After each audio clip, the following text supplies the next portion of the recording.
మహారాష్ట్రలో రాబోయే స్థానిక ఎన్నికల కోసమైతే ఇప్పటికే అన్ని పార్టీలు మళ్ళీ కసరత్తులు మొదలెట్టాయి. అక్కడ రాజకీయం రోజుకొక రంగు అయితే పులుముకుంటుంది. మహాయుతి కూటమిలో ఉన్నటువంటి అజిత్ పవార్ మళ్ళీ శరద్ పవార్‌తో కలిసే అవకాశాలు ఉన్నట్లయితే అక్కడ మీడియా కూడా ఎక్కువొస్తుంది.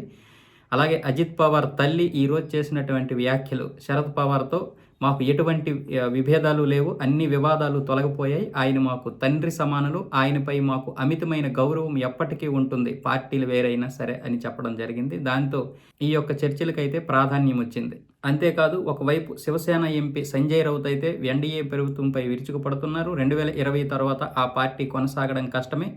మోదీ తన మూడవసారి పదవీ కాలాన్ని పూర్తి చేయలేకపోవచ్చు. ఇప్పటికే పార్టీలో చీలికలు వచ్చే అవకాశాలు ఉన్నట్లయితే ఆయన విమర్శించారు. అంతేకాదు నిన్న స్థానిక ఎన్నికల కోసం శివసేన పార్టీ ఆఫీసులో జరిగినటువంటి కార్యక్రమాల్లో చర్చా వేదికల్లో సంజయ్ రౌత్పై సొంత కార్యకర్తలే, ఆ పార్టీ సొంత కార్యకర్తలే ఆయనపై దాడి చేసి ఒక రూమ్లోనైతే బంధించారు.